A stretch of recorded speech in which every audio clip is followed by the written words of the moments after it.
Moms for Liberty is a prominent far-right conservative group that notably targets the LGBTQ community, trying to ban books from public schools, specifically on the premise that they are trying to groom children for sexual advances. Well, they should probably look no further than their own ranks, as it is now being reported that the faith-based leader of the Philadelphia wing of the Moms for Liberty chapter is a registered sex offender. You cannot write irony better than this. Philip Fisher Jr. is a pastor and Republican ward leader, longtime Republican ward leader, who coordinates faith-based outreach for Philadelphia's Mom for Liberty chapter. He pleaded guilty in 2012 to charges of aggravated sexual abuse. So this is something that has been on his record, that he has done 12 years ago now, and has still been notably in the Republican Party, notably helping with multiple campaigns, which we'll get into with this article,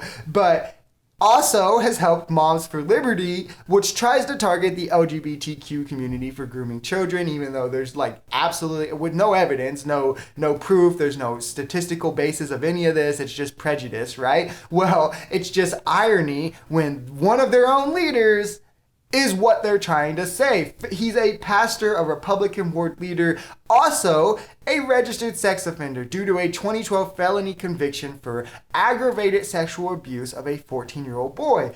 When Fisher was 25, by the way. So not only is he a groomer, not only is he a PDF file, but he's also seemingly a homosexual, which he tries to target and censor.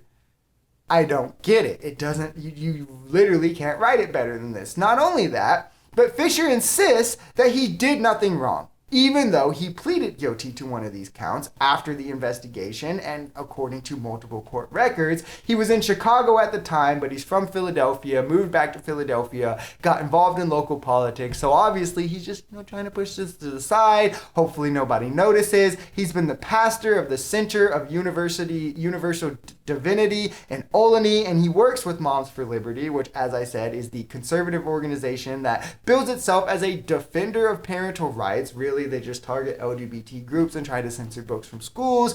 And he notably says his conviction is a railroad job. Apparently that blow job that he gave a child was a railroad job, not a blow job, but it was concocted by somebody that he used to work with, Lyndon LaRouche, who is a French conspiracy theorist who also is a perennial presidential candidate, one of those people who runs all the time but never really gets any percent of the vote.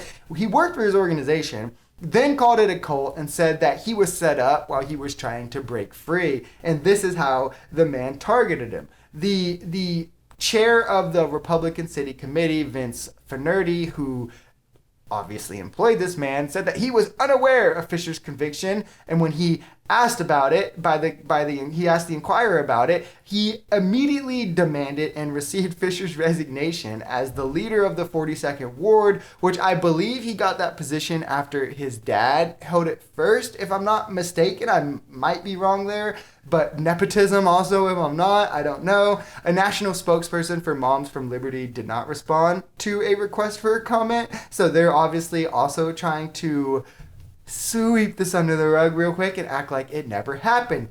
One thing that was notably said was that they had to send him through to get a certificate of child abuse history that proves that he can volunteer for Christmas parties for kids and work with children and stuff like that. So they're trying to say, oh, the blame is on the government. But when you look into that deeper, right, the DHS spokesperson says that not all criminal convictions, including minors, are considered child abuse. They're considered, there's other things. I mean, there's sex acts, right? So when you're looking into this and you're looking into one database, you have to do more of a broader search. And what it seems like is they just didn't do a broad enough search. They just did one little bare minimum thing they could do. And we're like, yeah, that's fine.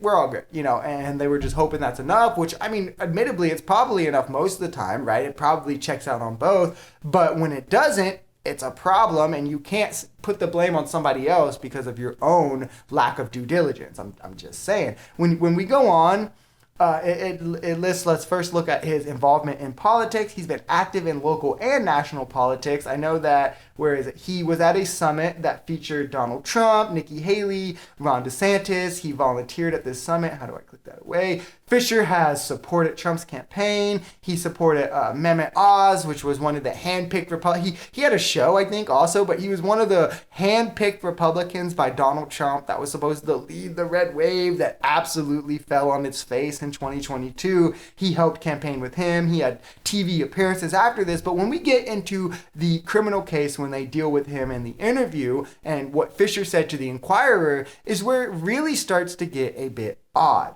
Because he says he repeatedly denies any wrongdoing. Takes no responsibility or justification for his actions. So obviously he hasn't grown for this. So obviously he's still a danger to society, if you ask me, if he can't even own up to what he did. Not only that, but he calls this conviction one blip. This is sexual assault, sir. You're a sex offender. You're on the registry. This is not one blip, sir. Let's ask that child if it was one blip to him. Let's ask, you know what I mean? I don't think that computes, not to me at least, right? And he blames all of this, again, can't take any responsibility for his own disgusting actions, blames it all on a dispute for trying to break away from this political organization, and said that the 14-year-old boy and his parents were part of that group. Don't know what that even matters. Don't even know what that matters, my guy. That doesn't give you the okay. So I don't get it. It was a political situation that happened, is what he tries to blame it on. Documents from the Cook County Clerk of Circuit Court shows that a grand jury there indicted Fisher on 12 felony counts of sexual assault, one of which that he pled guilty to. He spent time in jail over it. The documents allege that Fisher had O&A? I don't know. I don't want to break TOS. You can read it yourself with the 14-year-old boy. He goes on to say down here, look, at the time, I was the victim. This is a groomer, a rapist, a PDF file, somebody who had sex with a child, committed sexual assault, sexual abuse. He's a sex offender, but he's the victim. I don't get it.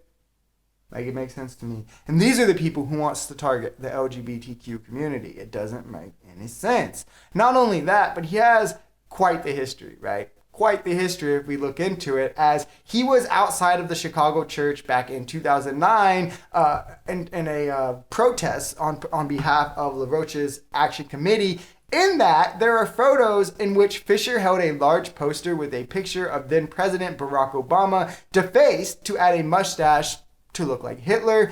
Fisher confirmed to the Inquiry that he is the person in these photos. When we click here, let's see if the photo comes up. Here he is holding up the photo. And then if you're wondering, the charges, let's see them. Here it is. Here is him on the registry picture. It obviously also looked like the man in that picture. We can tell and confirm that it is him. So it is pretty crazy.